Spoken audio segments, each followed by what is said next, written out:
La nuit est tombée d'un seul coup sur le domaine de Vine, comme si quelqu'un avait soufflé sur la vallée. Le gel noir ne prévient jamais, il descend sans bruit, serre la terre à la gorge et brûle la vigne de l'intérieur.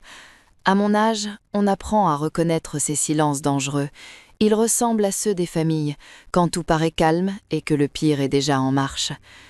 Je suis Madeleine. Cette nuit-là, j'étais allongée dans ma chambre, la seule encore éclairée du château, une lampe à abat-jour crème posée sur la table de chevet. Sa lumière tremblait légèrement, comme moi. Le thermomètre extérieur affichait -5. Pas un froid spectaculaire, non. Le froid traître, celui qui s'installe longtemps, qui tue lentement les bourgeons encore pleins de promesses.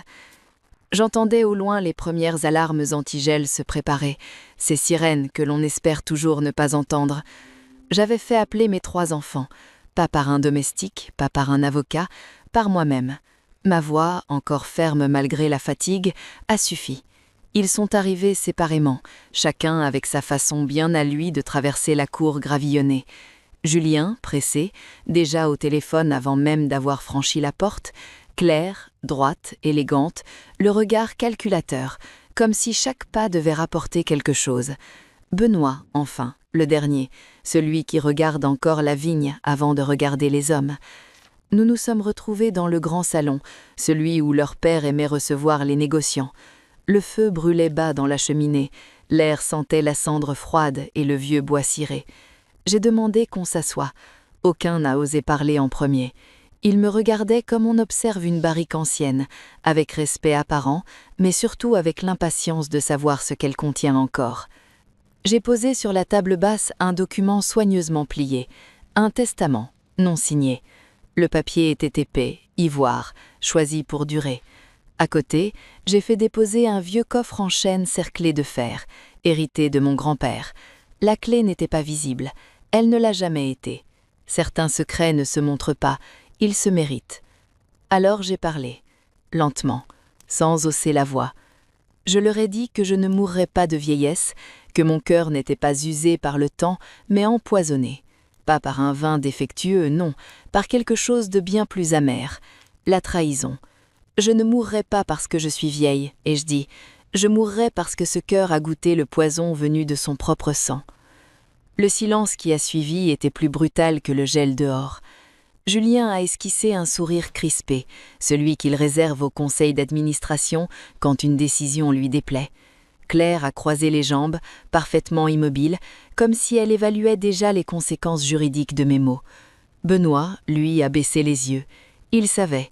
Il a toujours su quand la vigne souffrait et quand une mère aussi. Je leur ai expliqué que cette nuit serait une nuit de vérité, comme en œnologie, quand on parle de gel noir. Les dégâts ne se voient pas tout de suite, mais ils condamnent la récolte à venir. La famille, c'est pareil. On croit pouvoir masquer, assembler, vendre autrement, mais l'amertume reste. Dehors, une rafale a claqué contre les volets. Le château a gémi doucement, comme un vieux cep sous la glace. J'ai pensé à toutes ces années passées à protéger ce domaine, cette entreprise devenue une SAS moderne, mais bâtie sur des gestes anciens, observer, attendre, décider sans précipitation. Cette nuit-là, je n'attendais plus. Je leur ai dit que rien ne se signerait avant l'aube, que chacun aurait, avant le lever du jour, l'occasion de prouver ce qu'il valait réellement, pas par des paroles, mais par ce qu'il savait reconnaître, respecter, défendre.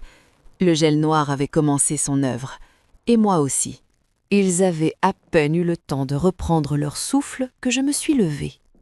Mon corps protestait, pas mon esprit. J'ai traversé le salon avec cette lenteur calculée qui, autrefois, intimidait les courtiers. Le temps d'un pas, on se rappelle à qui appartient vraiment le lieu. Je n'ai pas appelé le personnel. Cette nuit devait rester entre nous, comme ces assemblages qu'on ne confie à personne, pas même au maître de chai. J'ai ouvert le petit meuble bas, près de la bibliothèque, celui où je conserve ce que je n'offre jamais. Les bouteilles qu'on ne débouche pas pour célébrer, mais pour juger. Quand je suis revenue vers la table, Julien a tenté un ton léger. Je l'ai coupé d'un simple regard. À mon âge, on n'a plus besoin de mots pour clouer les phrases au mur. J'ai posé la bouteille au centre, sans la faire claquer. Une étiquette crème, un millésime inscrit comme une date de naissance. Grand Cru 1982. Ce genre de vin ne se présente pas comme un trophée, il se respecte comme une mémoire. Un millésime chaud, solaire, mais tenu, avec cette colonne vertébrale d'acidité fine qui permet au temps de travailler sans effondrer la structure.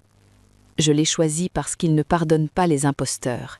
Il a une langue, et il répond. Je leur ai dit que nous allions accomplir un rituel ancien, celui du goûteur. Pas une mascarade mondaine où l'on agite un verre en récitant 3 adjectifs appris, un examen, un test de vérité. Dans ma famille, le vin n'a jamais été seulement une boisson, c'était une confession. J'ai sorti 4 verres, pas des coupes larges pour flatter les arômes faciles, mais des verres tulipes, resserrés, destinés à concentrer les notes secondaires, celles qu'on ne capte que si l'on écoute vraiment. Je les ai alignés comme on aligne des preuves. Je n'ai pas pris de tire-bouchon ordinaire, j'ai choisi celui à mèche fine, celui qui ne blesse pas le bouchon, celui qui respecte même ce qui va mourir. Claire m'observait, les mains jointes sur ses genoux, ses doigts impeccables, sans tache de terre ni trace de vendange. Elle avait toujours eu cette propreté-là, une propreté qui n'a jamais senti le raisin. Je l'ai vue pourtant, lorsque je me suis tournée une seconde vers l'armoire, un mouvement à peine. Son buste se penche, sa main glisse, rapide, sûre, un geste de prestidigestion. Pas de panique chez elle, pas d'hésitation, la certitude tranquille de quelqu'un qui croit que tout, même une mère, peut être remplacé. Je n'ai rien dit. J'ai appris dans les caves que certains défauts ne s'annoncent pas au premier nez, ils se révèlent à l'aération. Je suis revenue et j'ai débouché la bouteille. Le bouchon a résisté juste ce qu'il faut, comme un vieux souvenir qu'on n'arrache pas sans délicatesse. Je l'ai senti. Un parfum de sous-bois, de tabac blond, de cuir, cette note de champignons nobles que seuls les vins qui ont vécu offrent sans honte. J'ai fermé les yeux une fraction de seconde, j'avais besoin de cette preuve intime. Le vin devait être ce qu'il prétendait. Puis, j'ai versé. La robe dans le verre était plus claire que ce qu'on attend d'un 1982 parfaitement conservé, une transparence un peu trop vive. Julien, déjà, hochait la tête avec un sérieux emprunté, comme s'il assistait à une dégustation officielle. Il a porté le verre à son nez, inspiré trop fort, et a lâché des mots qui avaient l'air d'être des citations. Élégant, fondu, maturité. Claire a souri, a renchéri, parlant de velours, de caresses, de temps qui polit les angles. Elle disait cela comme on décrit une étoffe de luxe. Je les regardais, et je n'entendais pas le vin, j'entendais l'étiquette. Benoît, lui, a attendu. Il a tenu le verre par le pied, a observé les jambes, la viscosité, la manière dont le liquide retombait. Il a fait tourner doucement, pas pour jouer, pour réveiller ce qui dormait. Il a humé une première fois, puis une seconde, plus courte, plus précise. Son visage s'est fermé. Pas de théâtre, juste cette crispation du palais quand quelque chose ment. Il a pris une gorgée. Et immédiatement, il a recraché, pas avec vulgarité, mais comme on rejette une insulte. Le bruit a résonné, humide, brutal. Dans ce salon où tout était feutré, cela a eu la violence d'un coup de feu. Il s'est essuyé les lèvres, les yeux brillants de colère et de tristesse mêlée. C'est une humiliation, il a soufflé, et sa voix tremblait, non de peur, mais de dégoût. Ce vin n'a pas dormi, il n'a pas attendu, il cogne, c'est un nouveau, un alcool jeune, brut, sans colonne, sans profondeur. Rien n'a eu le temps de se poser. Ce n'est pas un 1982, c'est une imposture. Claire a rougi. Pas comme un homme pris en faute, plutôt comme un homme contredit devant témoin. Claire a posé son verre, très lentement, comme si le simple bruit du cristal pouvait la trahir. Je les ai regardés les deux, j'ai laissé une seconde s'étirer. Le feu a craqué. Au dehors, le gel serrait la vigne. Je n'ai pas accusé, pas encore. Je me suis contentée de dire d'une voix égale « Voilà, nous y sommes ». Il y a ceux qui lisent une étiquette et ceux qui reconnaissent une âme. Benoît a baissé les yeux vers son verre, comme s'il y voyait une honte ancienne. Julien, lui, a cherché quelque chose à dire, une pirouette, une explication technique. Claire a gardé le silence, ce silence glacé qui ressemble au contrôle. Je me suis assise à nouveau et j'ai posé mes mains sur le testament non assigné. Ce domaine, j'ai repris, n'a jamais appartenu aux plus bavards. Il appartient à ceux qui savent entendre le vrai, même quand il dérange. Le rituel venait de commencer, et dans l'air, plus fort que l'alcool, flottait déjà cette odeur qui ne vient pas des caves, l'odeur du mensonge pris sur la langue. Je n'ai pas eu besoin de jouer longtemps la faiblesse. Le mensonge chez eux avait l'oreille fine. Il se penche toujours quand il croit entendre la mort approcher. Après la dégustation, j'ai laissé mon dos s'enfoncer dans le fauteuil. J'ai ralenti ma respiration, juste assez pour que l'inquiétude se mêle à leur convoitise. Je connais leurs réflexes. Ils ont grandi avec les vendanges, oui, mais aussi avec les assemblées générales, les chiffres, les clauses qu'on cache derrière des mots polis. Julien s'est levé le premier. Il a fait semblant de chercher une couverture, une tisane, n'importe quoi qui donne l'illusion de la sollicitude. Ses pas l'ont conduit, naturellement, vers la commode où je garde les dossiers sensibles. Il ne regardait pas mes yeux, il regardait déjà ce que j'allais laisser. Claire, elle, n'a pas bougé, elle observait. Elle a toujours été ainsi, moins pressée d'agir que de s'assurer qu'elle tiendra la corde autour du cou de quelqu'un. J'ai laissé ma tête tomber sur le côté, j'ai fermé les paupières, mais pas l'esprit.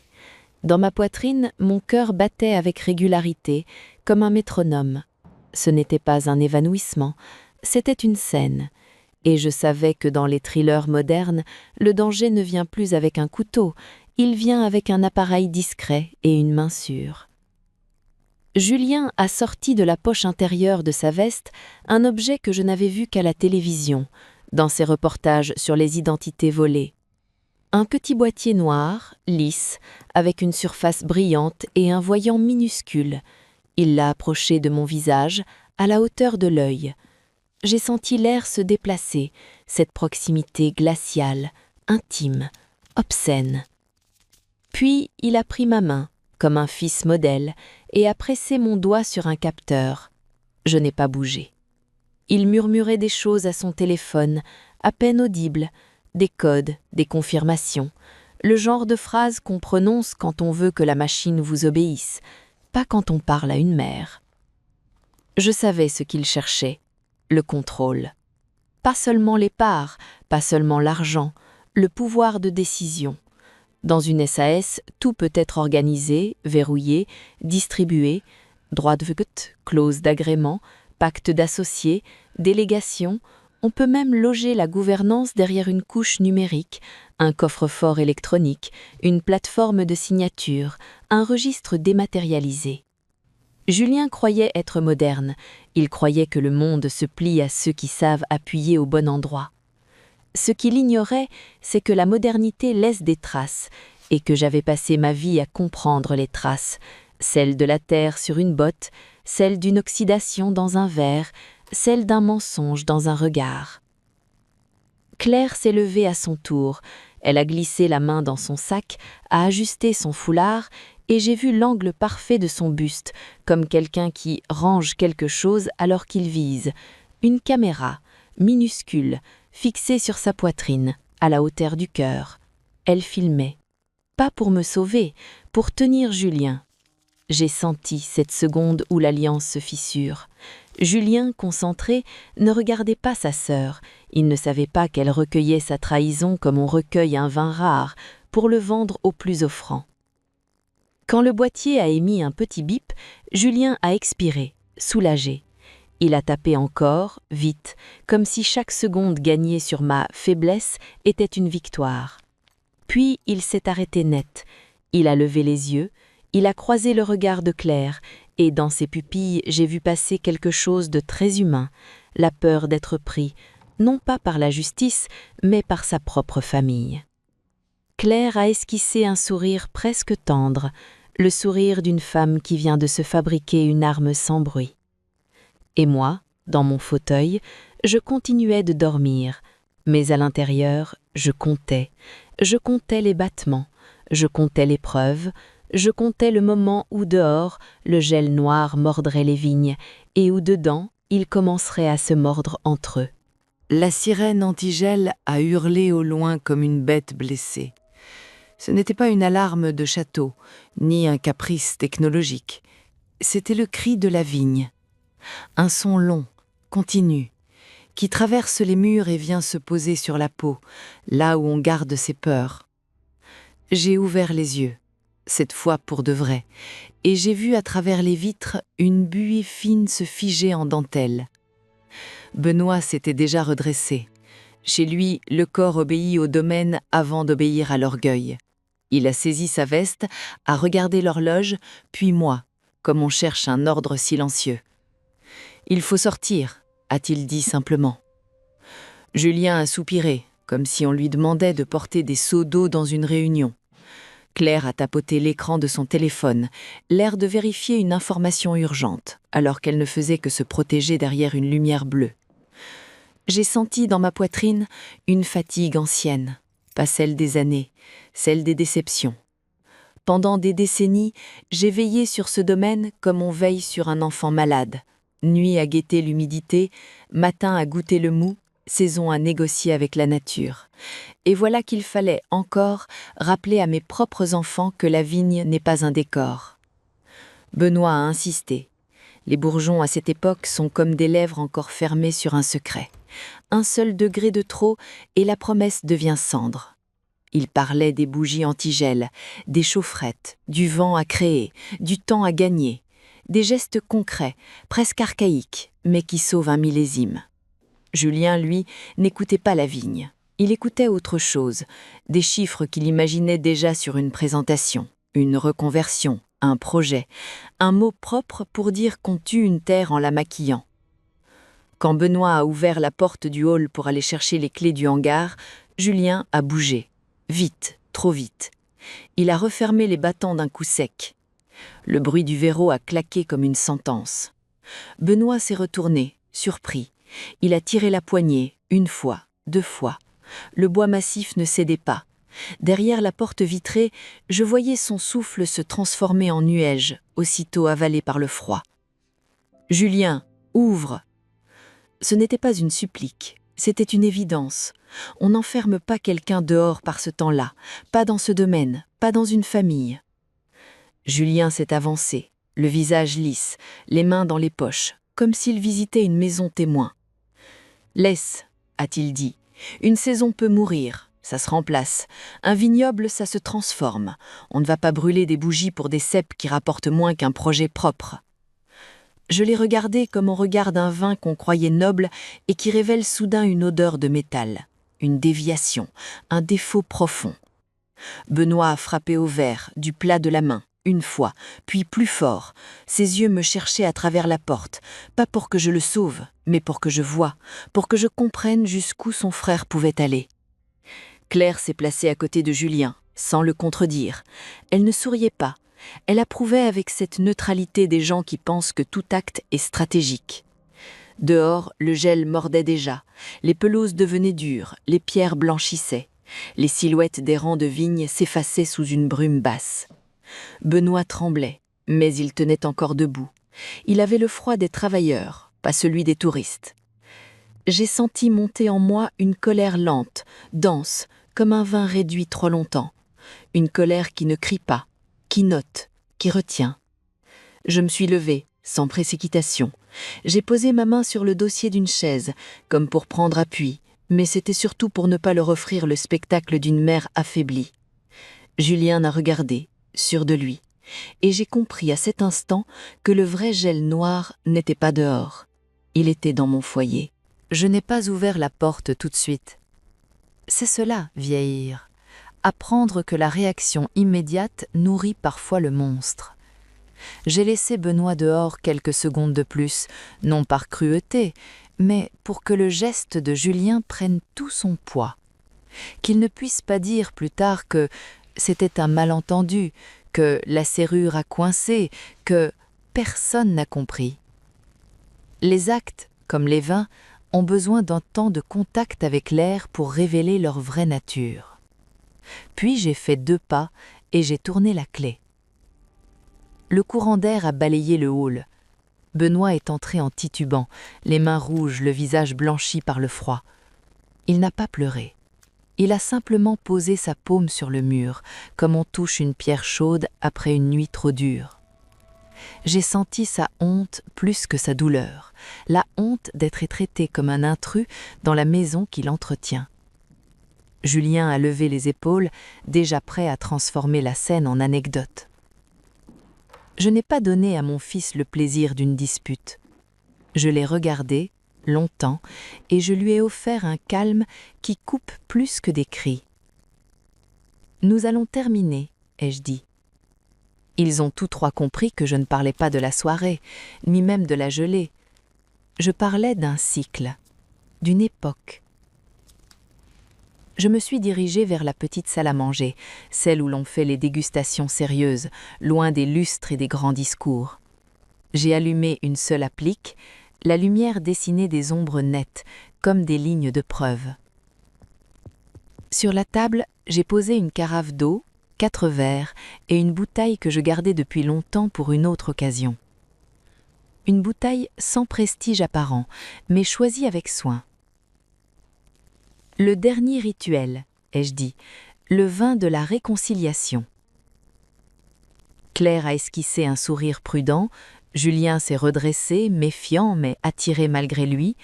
Benoît s'est assis sans bruit, encore frissonnant, les yeux fixés sur mes mains. Je n'ai pas parlé de pardon. Le pardon est un mot qu'on utilise souvent pour accélérer ce qu'on ne veut pas réparer. Moi, je voulais voir, je voulais que chacun se voie. J'ai versé.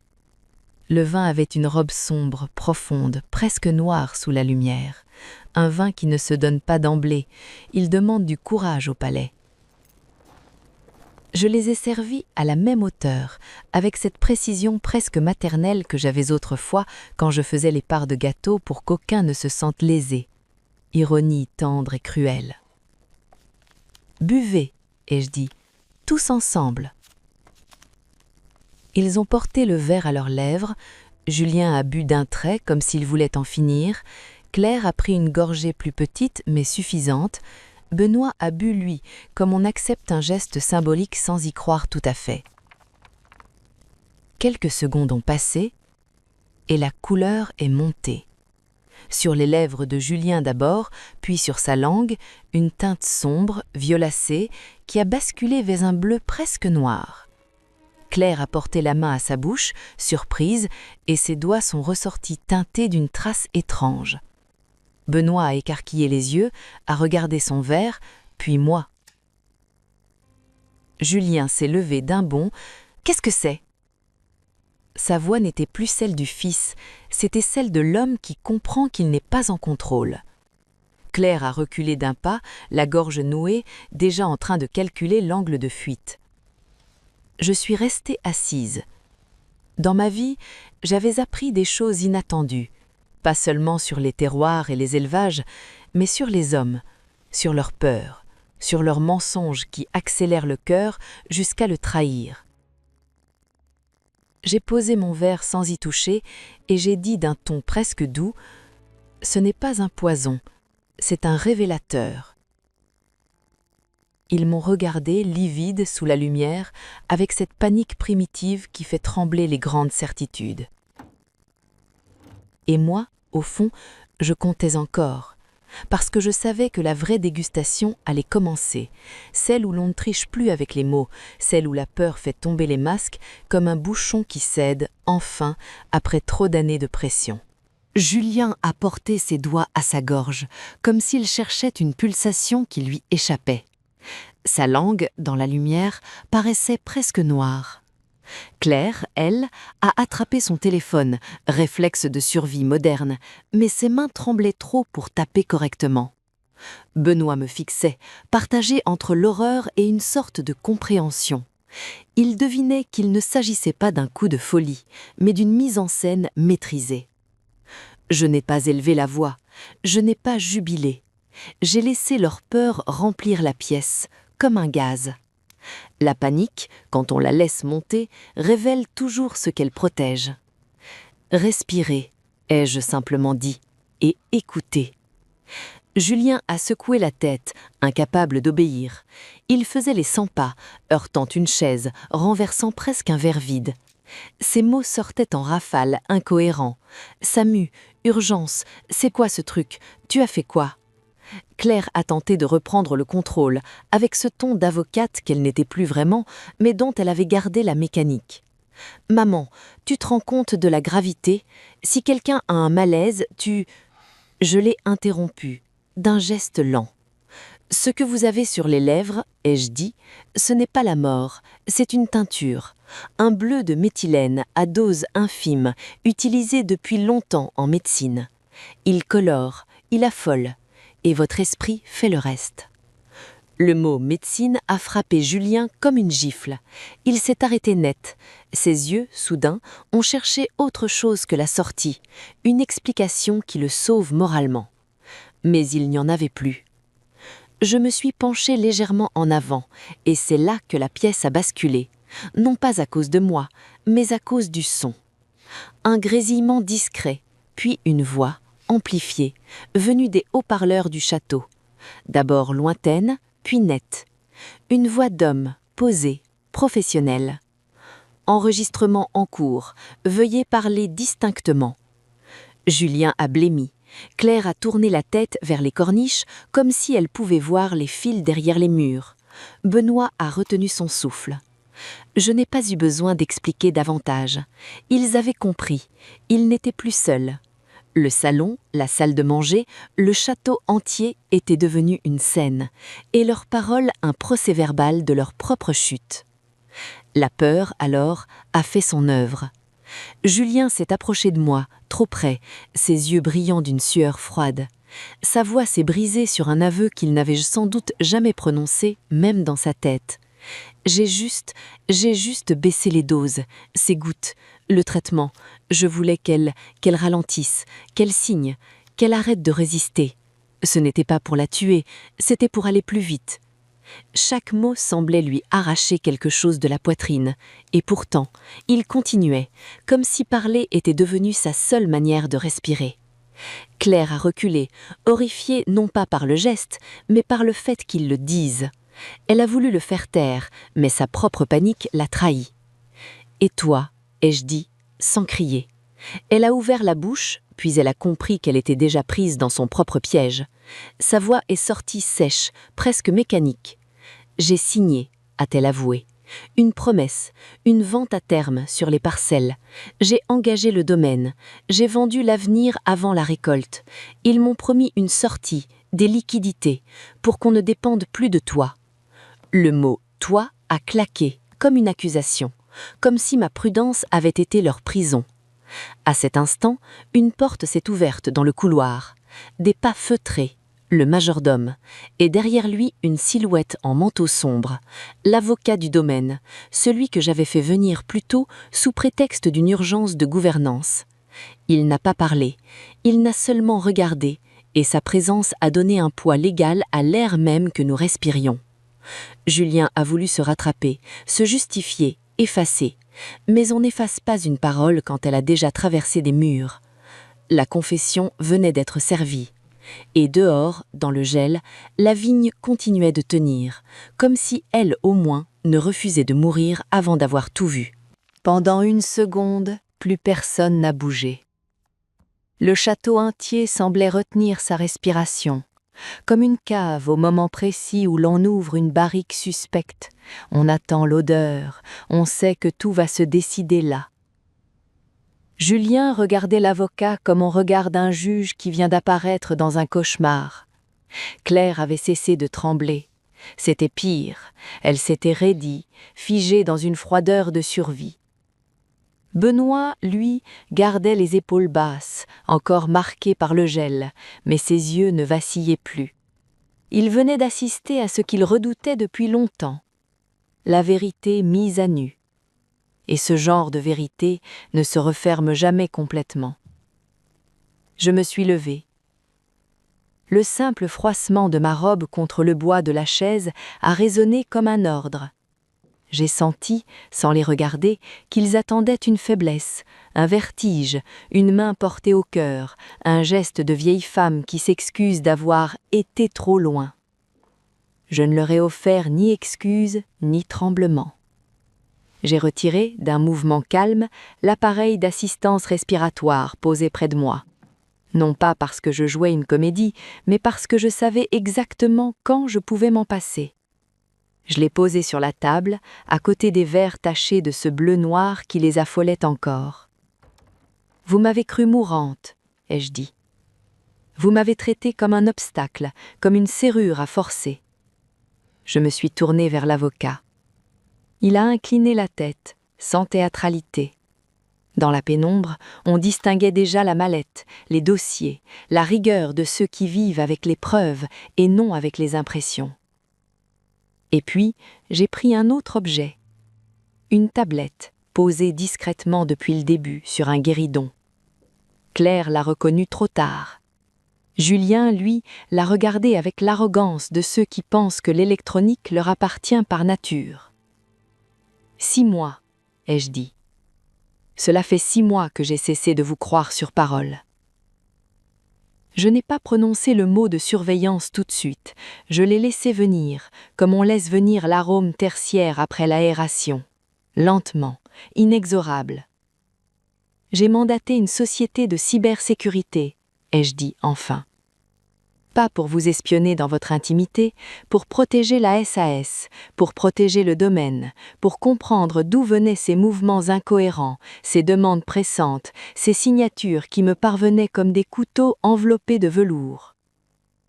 Julien a voulu rire, mais son rire est resté coincé. « Tu bluffes. » Je l'ai laissé finir, puis j'ai effleuré l'écran. Sur la tablette, une interface s'est ouverte. Sobre, professionnel. Des journaux d'accès, des connexions, des tentatives d'authentification, des transferts, des fichiers exportés. Pas des grands mots, pas d'accusations. Des traces.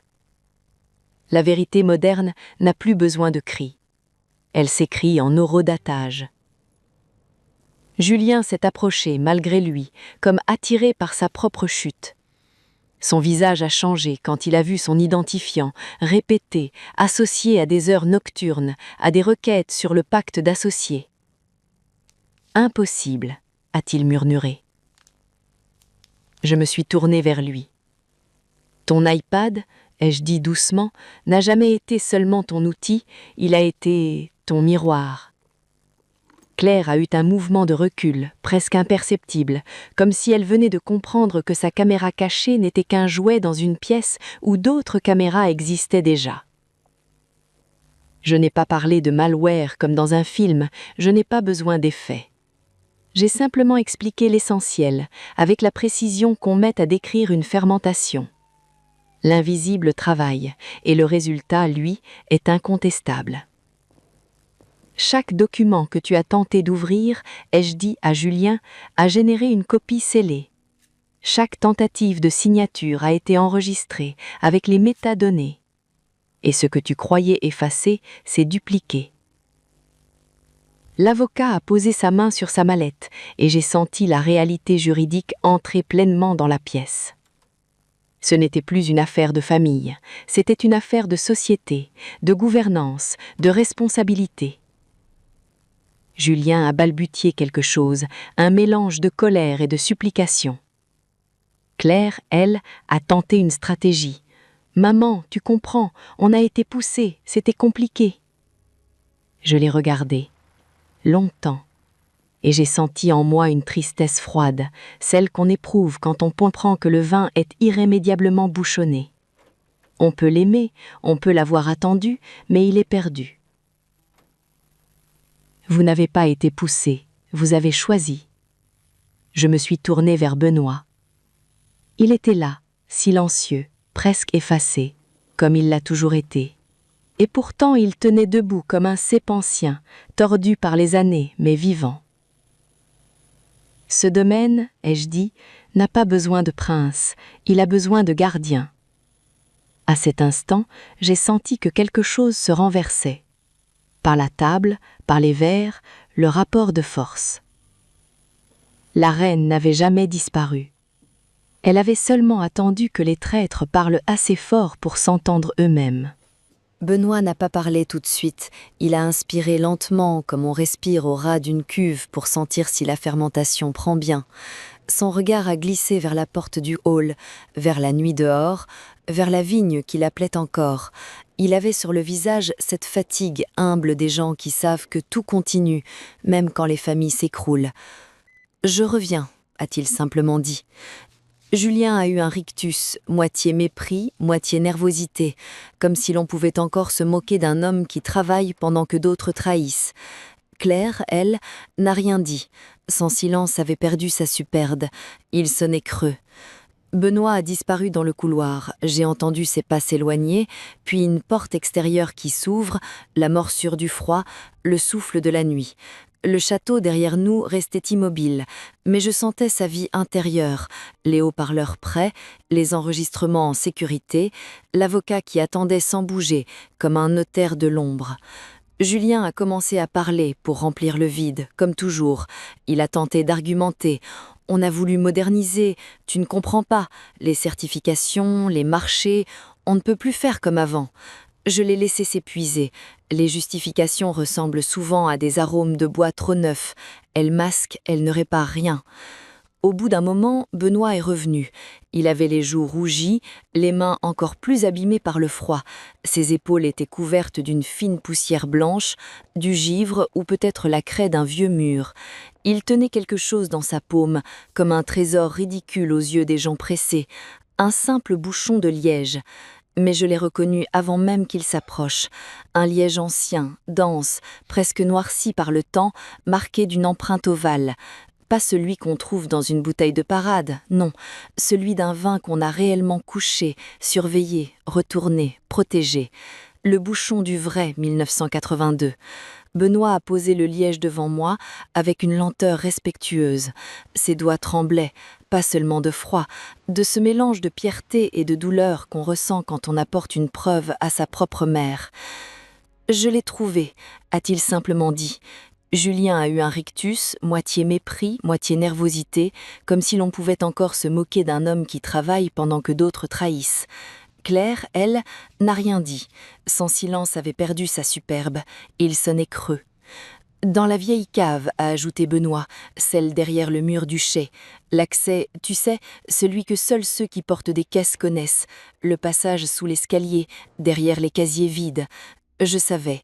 Ce n'était pas un secret romantique, c'était un secret d'atelier, un secret de métier, l'endroit où l'on met ce qui doit être à l'abri des mains trop propres. J'ai pris le bouchon entre mes doigts, j'ai senti son grain, sa résistance. Je l'ai tourné, et là, à la base, sous la pellicule de cire sombre, j'ai retrouvé ce que j'avais fait installer des années plus tôt, quand j'ai compris que l'avidité des hommes finit toujours par viser les serrures. Un petit insert discret, noyé dans le liège, une pastille scellée, presque invisible, pas une puce spectaculaire, quelque chose de simple, de robuste, comme une idée ancienne, un code physique. Je l'ai décollé avec l'ongle, délicatement. Dessous, une suite de caractères gravés, minuscules et un motif en relief, un repère tactile que même une main tremblante peut reconnaître, un mot de passe qui ne dépend ni d'un réseau, ni d'une batterie, ni d'un homme qui prétend tout maîtriser. Julien a compris trop tard. « Qu'est-ce que c'est » a-t-il soufflé, la voix étranglée. Je me suis tournée vers le coffre en chêne, celui qui attendait depuis le début, comme une bête muette. J'ai posé le bouchon à côté, comme on pose une clé sur un acte. Ceci, ai-je dit, c'est la seule chose que vous ne pouviez pas copier. Benoît derrière moi a redressé la tête. Dans ses yeux, il n'y avait ni vengeance théâtrale, ni triomphe. Il y avait cette lumière rare, celle des gens qui ont longtemps été pris pour faibles et qui découvrent enfin que leur silence était une force. Et moi, avec le code sous ce liège, je tenais ce que j'avais protégé toute ma vie, le cœur réel de la SAS, caché non dans les discours, mais dans un geste de cave, Une clé sous un bouchon, une vérité sous la cire. Le coffre n'a pas résisté longtemps, non pas parce qu'il était fragile, mais parce que j'avais toujours su que la vraie solidité ne vient pas du fer, elle vient de la méthode. J'ai entré le code, calmement, caractère après caractère. Le cliquetis du mécanisme a eu quelque chose de presque intime, comme l'ouverture d'un vieux carnet où l'on aurait enfermé sa vie. Julien fixait mes mains avec une avidité nerveuse. Claire essayait de rester impassible, mais son souffle saccadé la trahissait. Benoît, lui, se tenait un peu en retrait, comme on se tient à distance d'une barrique qu'on va enfin soutirer, par respect, par prudence, par habitude. Sous le couvercle, il n'y avait pas de bijoux ni de billets, il y avait des dossiers, des actes, des feuilles épaisses, annotées, datées, paraphées. Tout ce que la famille déteste parce que cela ne se manipule pas par un sourire. J'ai sorti une chemise bleue, puis une autre, et je les ai posées devant l'avocat. Il les a ouvertes sans effet, comme on ouvre une procédure, avec cette neutralité qui coupe court aux émotions inutiles. Voici, ai-je dit, le cœur de la SAS de Vine. Je n'ai pas parlé de vengeance, je n'ai pas besoin de ce mot. Je préfère gouvernance. C'est plus froid, plus exact, plus irréversible. J'ai expliqué, simplement, ce que j'avais mis en place au fil des ans, en modernisant sans trahir. Dans une SAS, la liberté statutaire est une arme, quand elle est tenue par une main lucide. J'avais créé plusieurs catégories d'actions, des actions ordinaires et des actions de préférence. Certaines portaient les droits de vote, d'autres les droits financiers. On peut appeler cela comme on veut. Au fond, c'est toujours la même chose. Séparer le pouvoir du profit pour empêcher les prédateurs de prendre tout d'un seul geste. Julien a tressailli quand j'ai prononcé les mots « droit de vote ». Benoît, ai-je dit en le regardant, détient l'intégralité des actions de préférence à droit de vote renforcé. L'avocat a confirmé d'un signe de tête, en faisant glisser une page vers eux. Noir sur blanc, pas une émotion. Un fait. Julien et Claire ont cherché une faille, une phrase, un « mais ». Ils n'ont trouvé que des articles, des clauses, des signatures. Vous, ai-je dit en les fixant l'un après l'autre, vous détenez des actions ouvrant droit aux dividendes. Oui, vous toucherez ce que le domaine produira, si le domaine produit. Le silence s'est épaissi. J'entendais encore au loin l'écho des sirènes antigel, comme un rappel. La vigne n'offre rien à ceux qui la méprisent. Puis je suis arrivée à la partie que je n'avais jamais dite à voix haute, parce que certaines phrases doivent être prononcées devant des témoins pour exister pleinement. Pendant 5 ans, ai-je annoncé, une condition vous lie. Claire a plissé les yeux, déjà en train de calculer. Julien a serré les mâchoires. Le domaine devra atteindre et maintenir une certification biologique, avec audits annuels et traçabilité complète. Pas des mots sur un site, du réel, des contrôles, des registres. Aucun manquement grave, aucune infraction environnementale, aucun engagement clandestin avec un groupe qui voudrait vider nos parcelles comme on vide une bouteille. L'avocat a posé alors un document supplémentaire, plus épais. Un pacte d'associés accompagné d'une promesse de cession irrévocable. Le mécanisme était simple, légal, redoutable.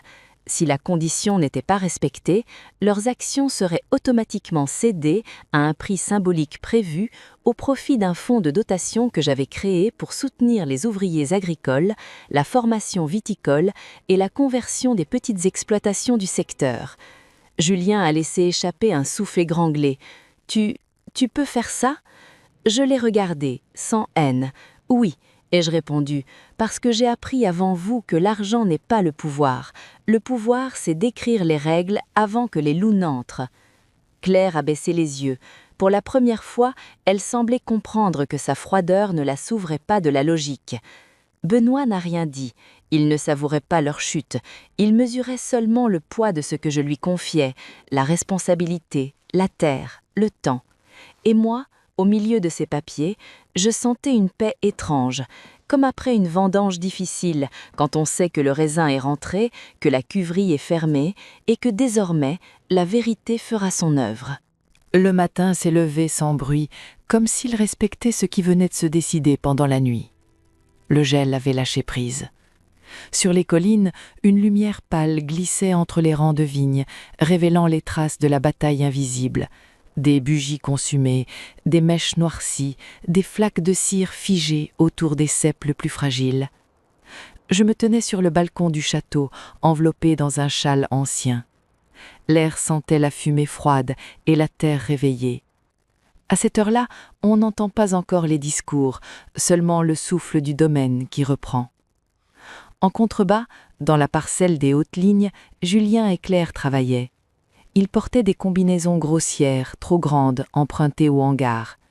Leurs gestes étaient maladroits, lents, sans cette assurance qu'ils avaient dans les salons feutrés. À genoux, dans la terre encore dure, ils coupaient les sarments brûlés par le gel, sous l'œil attentif de Benoît.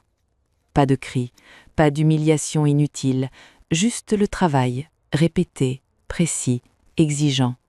Celui qui ne flatte personne et qui ne ment jamais.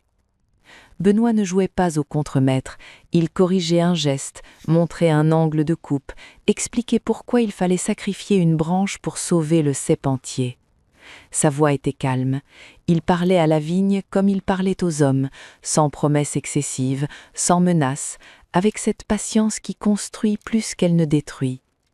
Julien transpirait, Claire avait les mains rougies, tachées de sève, aucun d'eux ne protestait. Ils avaient compris que ce n'était pas une punition spectaculaire, c'était une conséquence. Et les conséquences, comme les millésimes difficiles, enseignent mieux que les discours. Je suis retournée à l'intérieur, dans le petit salon où tout avait commencé. J'ai pris la vraie bouteille de 1982, celle que Benoît avait retrouvée. Je l'ai ouverte sans solennité. Le bouchon a cédé dans un soupir doux, presque reconnaissant. J'ai versé un fond de verre. La robe était profonde, vivante, avec cette transparence mature que seuls les grands vins atteignent quand on leur a laissé le temps. J'ai porté le verre à mes lèvres. Le vin était là, entier, fidèle. Les notes de sous-bois, de fruits noirs patinés, cette longueur silencieuse qui ne cherche pas à séduire, mais à rester. J'ai fermé les yeux une seconde. J'ai pensé à mon mari, à mes parents, à toutes ces années passées à croire qu'une famille se protège comme un vignoble, avec de la confiance. J'avais appris, tardivement, qu'il faut aussi des clôtures. Quand j'ai rouvert les yeux, le soleil avait gagné en force, les silhouettes en bas continuaient de travailler. Le domaine vivait. Je n'éprouvais ni triomphe ni joie bruyante, seulement cette paix grave qu'on ressent quand le sang, enfin, circule correctement. Pas sans filtre, pas sans amertume, mais vers le cœur. Je me suis appuyée contre la balustrade et j'ai murmuré pour moi seule. Au final, la vigne enseigne toujours la même chose. Ce n'est pas celui qui parle le plus fort qui mérite le vin, c'est celui qui accepte d'en porter le poids, jusqu'au bout. Il y a des histoires qui ne parlent pas seulement d'héritage, mais de transmission. Pas celles qu'on inscrit dans un testament, mais celles qu'on grave dans les gestes, les silences, les choix qu'on ose enfin faire quand on n'a plus rien à prouver. Ce que cette nuit m'a appris, je le dis aujourd'hui sans colère. Aimer ne suffit pas, donner ne suffit pas. Se taire trop longtemps finit par nourrir ceux qui confondent patience et faiblesse. Dans les familles comme dans les vignes, si l'on ne taille jamais, la sève se perd et les fruits deviennent amers. Protéger ne signifie pas écraser, pardonner ne signifie pas oublier. Et parfois, la seule façon de sauver ce qui compte vraiment, c'est d'accepter d'être jugé dur par ceux qui n'ont jamais porté le poids du réel. Je crois profondément que beaucoup d'entre vous qui écoutez cette histoire reconnaissent quelque chose de leur propre vie dans ces lignes. Une injustice avalée, un sacrifice passé sous silence, un rôle de mère, de père, de grands-parents tenu jusqu'à l'épuisement sans jamais recevoir la reconnaissance attendue. Alors je vous pose ces questions, simplement, humainement. À quel moment avez-vous compris que votre gentillesse était devenue une permission ? Avez-vous déjà senti que l'on profitait de votre silence ? Et surtout, qu'avez-vous fait ou que n'avez-vous jamais osé faire ? Si vous en ressentez le besoin, racontez-nous votre histoire. Une histoire vraie, discrète ou bouleversante, de famille, de transmission, de courage tardif ou de renaissance silencieuse. Écrivez-nous. votre voix compte. Elle mérite d'être entendue, respectée et peut-être transformée à son tour en un récit qui aidera d'autres à se relever.